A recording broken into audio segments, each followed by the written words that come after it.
नमस्कार, स्वागत है आपका हमारे छत्तीसगढ़ में और मैं हूं आपके साथ सपना दीपक मद्देशिया। बुलेटिन का आगाज करेंगे। अयोध्या में श्री रामलला की प्राण प्रतिष्ठा के बाद से ही श्रद्धालुओं का तांता लगा हुआ है। अलग अलग राज्यों से कई श्रद्धालुओं को सरकार दर्शन करने के लिए भेज रही है और इसी को लेकर श्री रामलला दर्शन योजना के तहत अयोध्या धाम में भगवान श्री रामलला के दर्शन करने के लिए जांजगीर चांपा जिले से भी 187 श्रद्धालुओं के दल को बिलासपुर रेलवे स्टेशन से अयोध्या धाम के लिए विशेष ट्रेन से रवाना किया गया है। रिपोर्ट देखिए।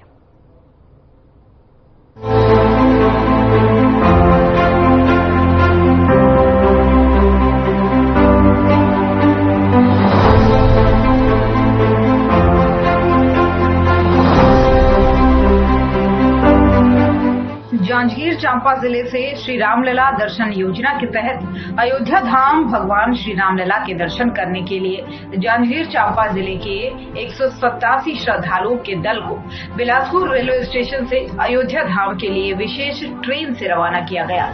जिले से यात्रियों के दल को बिलासपुर रेलवे स्टेशन से शाम 4 बजे रवाना किया गया। इस मौके पर जिला स्तर से श्रद्धालुओं का स्वागत और बस को खोखरा जेल चौक जांजगीर से कलेक्टर और विधायक ने हरी झंडी दिखाकर रवाना किया। छत्तीसगढ़ प्रदेश के स्थानीय निवासियों जिनकी उम्र 18 से 75 साल के बीच है, उन्हें जीवन काल में एक बार उत्तर प्रदेश राज्य के अयोध्या में स्थित भगवान श्री रामलला के दर्शन के लिए शासकीय सहायता प्रदान करने के उद्देश्य से श्री रामलला दर्शन योजना राज्य शासन ने लागू की है। हमारे माननीय मंत्री जी द्वारा श्री रामलला दर्शन के लिए राम भक्तों को यहाँ से जांजगीर से बस द्वारा ले जाया जा रहा है। यहाँ से फिर बिलासपुर से ट्रेन से रवाना होगी। श्री विष्णुदेव जी साय का धन्यवाद करते हैं कि श्री राम भक्तों द्वारा बहुप्रतीक्षित श्री राम मंदिर निर्माण के बाद दर्शन के लिए उन्होंने प्रोत्साहित किया। निःशुल्क दर्शन के लिए सभी राम भक्तों को प्रोत्साहित किया, तो इसके लिए विष्णुदेव जी साय का धन्यवाद ज्ञापित करते हैं। यहाँ से जांजगीर से हम लोग 187 राम भक्त राम के दर्शन के लिए रवाना हो रहे हैं। तो पुनः श्री विष्णुदेव जी साय का धन्यवाद ज्ञापित करते हैं। बहुत अद्भुत लग रहा है, बहुत शानदार जानदार, और जितने भी हम लोग कार्य कार्यक्रम हैं और हमारे आदरणीय मुख्यमंत्री जी जो विष्णुदेव साय जी हैं, उनके संज्ञा योजना से बहुत खुश है। और छत्तीसगढ़ में राम जो भगवान का जो मंदिर बनने के बाद दर्शन करा रहे हैं ना, इससे अथाह खुशी है। पूरे तो सबको ले जाएंगे ना, और चैन नहीं तो होता है इसको। जो भी जा रहे हैं, किसी गाँव में 15-20 नाम है तो कोई शादी के नाम से रुक गया, किसी के यहाँ हो गया इसलिए रुक गया, और ऐसा रुक गया। प्रक्रिया ये है कि पहले गांव में बोला जाता है भाई तो भाई हाँ कुछ नाम रहता है कि आप जाएंगे क्या, तो हाँ तो हाँ तो ठीक है, नहीं तो ठीक रहता है। तो पाली तो जैसे हमारे यहाँ बहुत सारे नाम रामलला दर्शन योजना के तहत जो शासकीय परीक्षा है अयोध्या दर्शन के लिए हमने आज सेकंड लॉट हमारा रवाना करा है। इसमें 187 लोग जा रहे हैं, 82 हितग्राही और 5 हमारे कोऑर्डिनेटर यात्रा स्वतंत्र बदल रहे हैं। उसके लिए पूरा व्यवस्थाएं ध्यान रखी जा रही है और ये हमारे जो नागरिक है इनका पूरा यात्रा सुखद रहे, मंगलमय रहे, भगवान रामलला के अच्छे से दर्शन करके आए, ये कामना करते हैं। तो आज हमने फ्लैग ऑफ करा है और ये हमारी जो यात्री है ये बस में यात्रा करके हमारे पास आज इनका शाम को 4 बजे से बिलासपुर से ट्रेन है, वहाँ से जाएंगे। पूरा ट्रेन स्पेशल बिलासपुर समाज की स्पेशल ट्रेन चलाई गई है, उसके माध्यम से देखिए अच्छा महसूस हो रहा है। और राम जी की कृपा है। राम जी के मंदिर निर्माण के लिए भी मैं तो स्वयं कार सेवक था, इलाहाबाद से लेकर अयोध्या तक पद यात्रा किया हूँ। अभी 1 माह पूर्व ही रामलला जी का दर्शन करके आया। अच्छी योजना है, जो स्वयं अपने पैसे से दर्शन नहीं कर पाते वैसे लोगों को शासन के माध्यम से दर्शन करा रहे हैं और ये लगातार चलनी चाहिए। ये सभी के लिए है और इसके लिए धन्यवाद शासन को कि रामलला जी के दर्शन को लगातार चलनी चाहिए। पार्टी से उठकर, धर्म से उठकर राम हम सबके हैं, हमारे प्रेरणा स्रोत है, हमारे आराध्य है, हमारे सब कुछ प्रभु श्री रामचंद्र जी की कृपा से ही ये सब चल रहा है। और राम मेहनत कुछ हो ही नहीं, हो ही वही जो राम रची राखा, राम की कृपा जब तक हम सबके ऊपर बनी रहे, सबका कल्याण हो। दर्शनार्थी को विशेष रूप से बधाई हो। अयोध्या के लिए रवाना किए गए श्रद्धालुओं में खुशी का माहौल दिखाई दिया और साथ ही भारी जोश भी इनमें दिखा। सबने जाते समय जय श्री राम का नारा भी लगाया। Bureau report.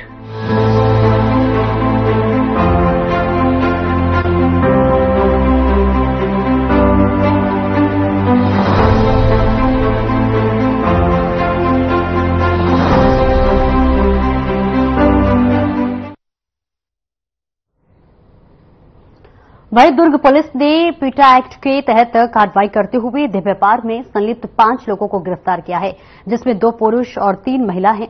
पकड़े गए आरोपियों के खिलाफ छावनी पुलिस ने अपराध की धारा और अनैतिक व्यापार निवारण अधिनियम 1956 के तहत कार्रवाई की है। आपको बता दें कि पुलिस को शिकायत मिली थी कि पावर हाउस स्थित लाज में देह व्यापार का कारोबार चल रहा है, जिसके बाद छावनी सीएसपी हरीश पाटिल के नेतृत्व में छावनी थाना पुलिस ने होटल में छापेमार कार्रवाई की है और जहां संदिग्ध अवस्था में 5 लोगों को पुलिस ने गिरफ्तार कर लिया है और साथ ही मौके से देह व्यापार में इस्तेमाल किए जाने वाली आपत्तिजनक सामग्री जब्त की गई है।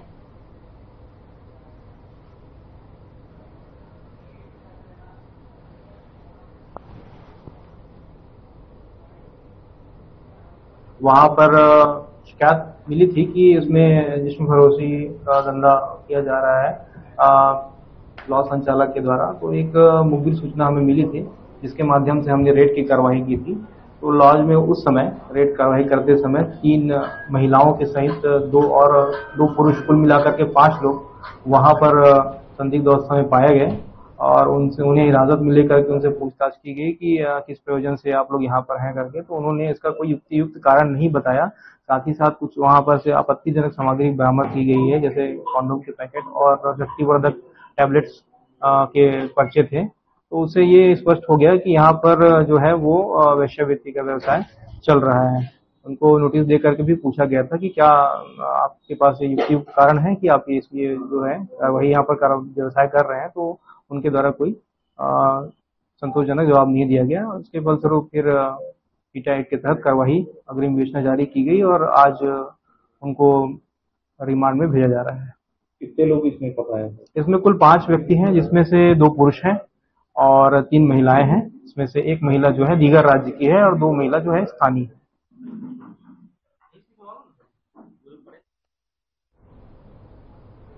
और अब खबर बेमेतरा से है, जहां पर सहकारी समिति कर्मचारी संघ ने कलेक्टर को ज्ञापन सौंपा है। आपको बता दें कि बेमेतरा जिला मुख्यालय के कलेक्ट्रेट ऑफिस में सहकारी समिति कर्मचारी संघ जिले के सैकड़ों सदस्यों ने निलंबित किए गए कर्मचारियों के बहाली के लिए गुहार लगाई है। 3 कर्मचारियों को कलेक्टर ने धान शॉर्टेज के मामले में निलंबित कर दिया था। सरकारी समिति कर्मचारियों के सदस्यों का कहना है कि धान समय पर उठाव नहीं होने के कारण धान सूख जाता है, जिससे धान शॉर्टेज हो रहे हैं और इसी को लेकर अपनी मांग को कलेक्टर के सामने रखने और कलेक्टर ऑफिस पहुंचकर गुहार लगाई गई है।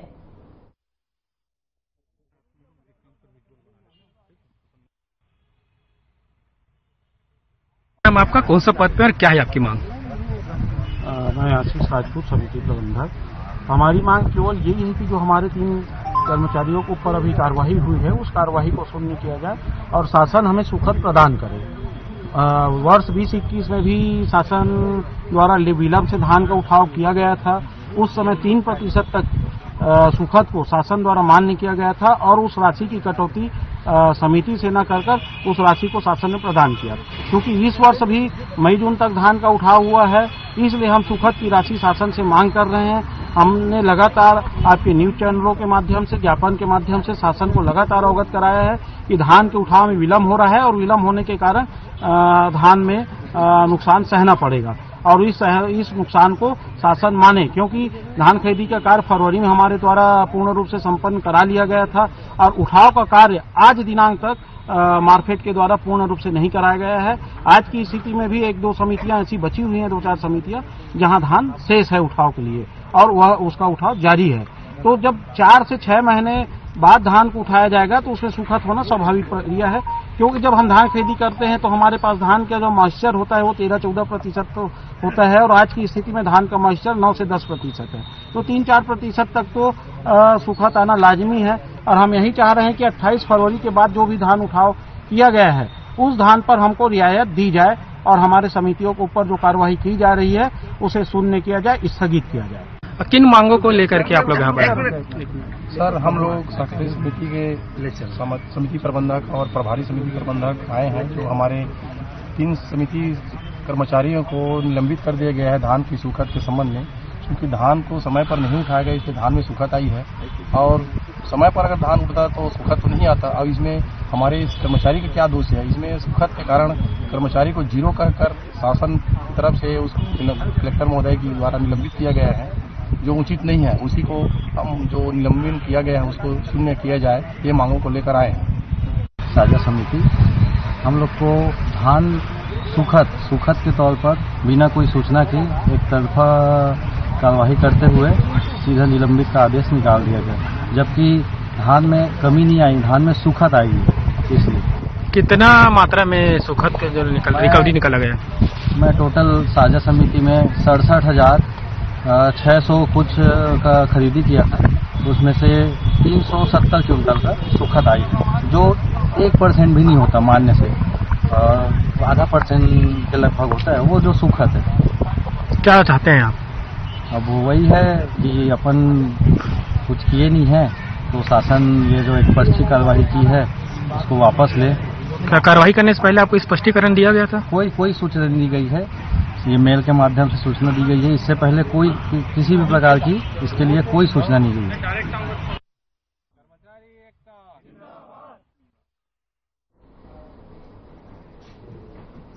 सख्ती में पीडीएस चावल की हेराफेरी कर रहे दुकान संचालक को अधिकारियों ने रंगे हाथ पकड़ लिया है। सख्ती की महामाया महिला समूह के संचालक के द्वारा अपनी पीडीएस दुकान से गरीबों को बांटे जाने वाले चावल को व्यापारी के पिकअप वाहन में लोड किया जा रहा था और इसी बीच किसी ने एसडीएम को सूचना दी और एसडीएम तड़के सुबह 5 बजे मौके पर पहुंच गए और मौके पर मौजूद पीडीएस चावल से लदे पिकअप को जब्त किया। अधिकारियों ने बताया कि पिकअप में 55 बोरी पीडीएस चावल लोड था, जिसे जब्त कर थाने को सौंप दिया गया है और आगे की कार्रवाई की जा रही है।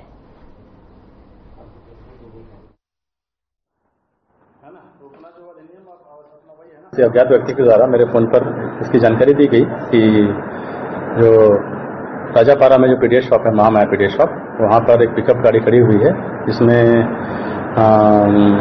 पीडीएस की बोरी नहीं थी, लेकिन वहां पर उसमें पीडीएस से चावल भरा हुआ है, उसको पीडीएस में पिकअप में लोड किया जा रहा है और उसको कहीं पर खपाने का प्रयास किया जा रहा है।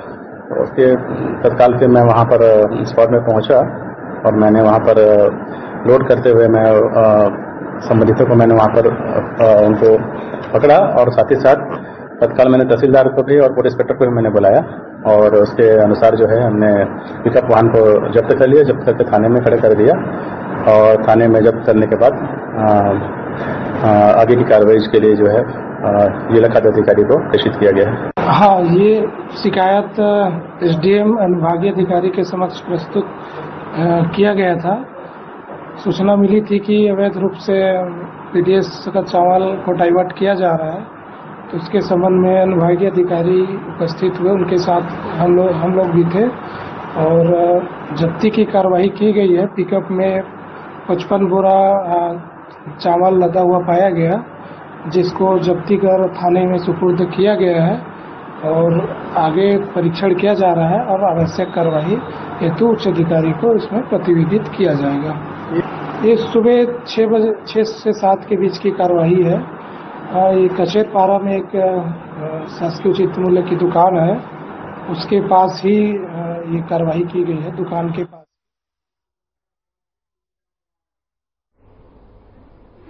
और चलिए सीधे लिए चलते हैं आपको रायपुर, जहां पर मुख्यमंत्री विष्णुदेव साय क्या कुछ कह रहे हैं अपने संबोधन के जरिए सुनवाते हैं। नरेंद्र मोदी जिंदाबाद, जेपी नड्डा जिंदाबाद, जेपी नड्डा जिंदाबाद।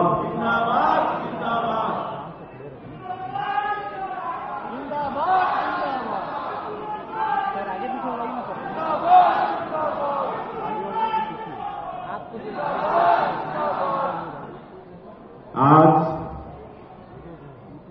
विधानसभा और लोकसभा चुनाव में ऐतिहासिक विजय प्राप्त करने के बाद आज के इस बृहद प्रदेश कार्य समिति के बैठक में हम लोगों के बीच मंच में विराजमान हमारे प्रदेश के यशस्वी अध्यक्ष जगदलपुर के विधायक माननीय किरण सिंह देव जी, हम लोगों के मार्गदर्शक माननीय श्री शिव प्रकाश जी, राष्ट्रीय सह संगठन महामंत्री, हमारे प्रदेश के प्रभारी माननीय नितिन नवीन जी, क्षेत्रीय संगठन महामंत्री माननीय अजय जामवाल जी, मंच में विराजमान सुश्री सरोज पांडे जी, राष्ट्रीय उपाध्यक्ष, सुश्री लता उसेंडी जी, राष्ट्रीय उपाध्यक्ष, हमारे प्रदेश के संगठन के महामंत्री माननीय पवन साई जी,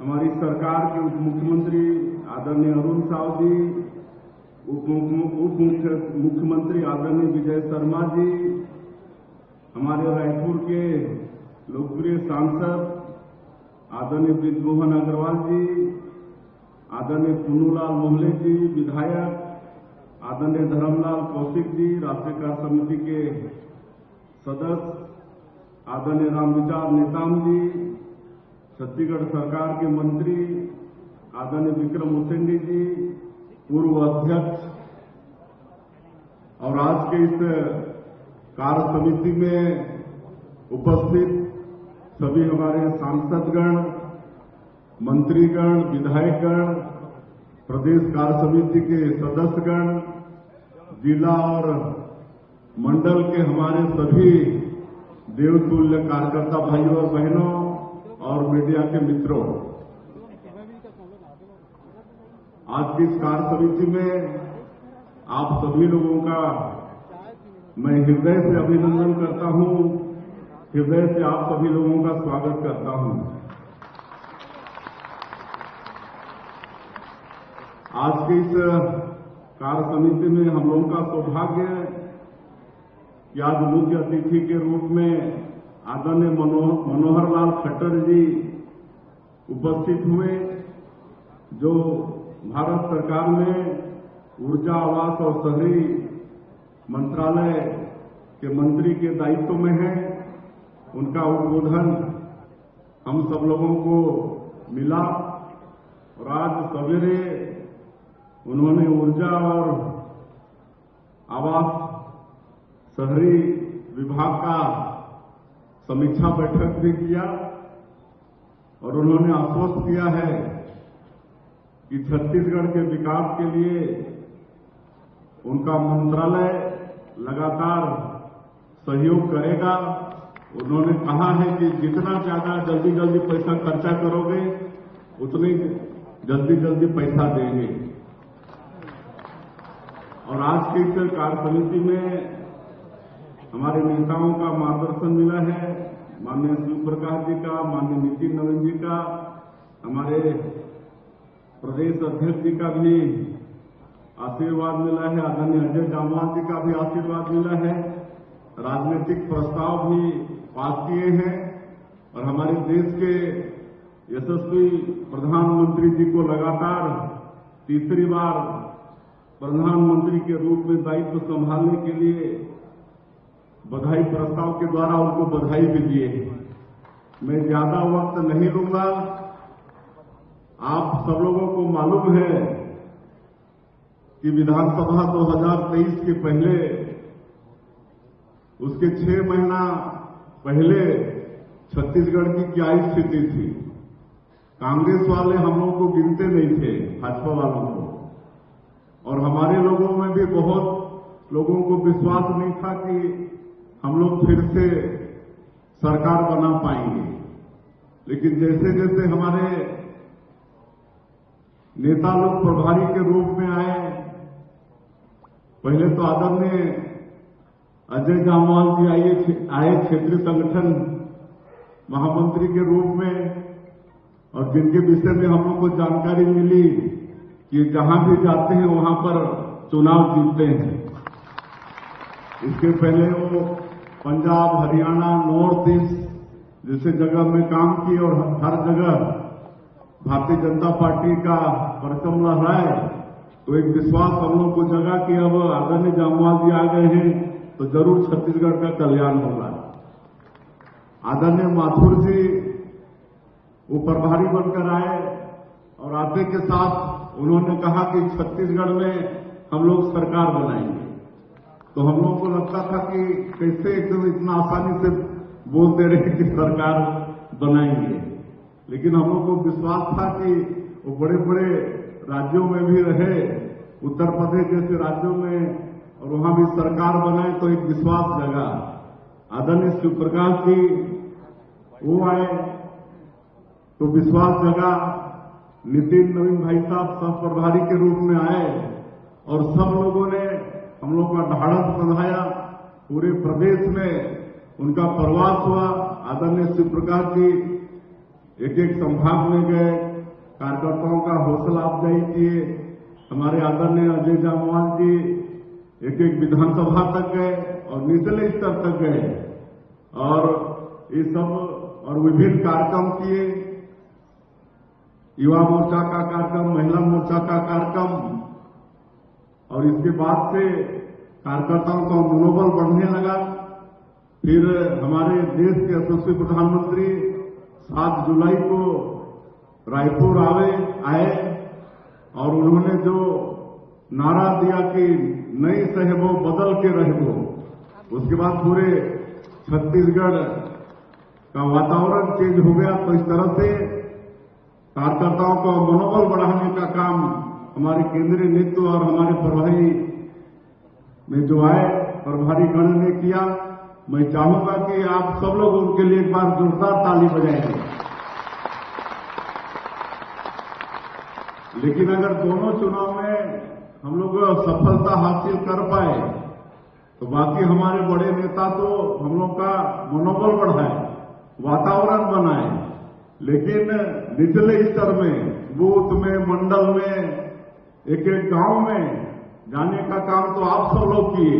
हमारे जो देवतुल्य कार्यकर्ता हैं, आप सब लोग एक एक मतदाता, एक एक गांव, एक एक घर तक जाने का काम किए और मोदी सरकार की उपलब्धियों को और छत्तीसगढ़ सरकार की विफलता को बताने का काम किए और सब मिलाकर हम लोग विधानसभा और लोकसभा में ऐतिहासिक विजय प्राप्त करने में सफल हुए। इसके लिए आप सब लोग एक बार ताली बजाइए।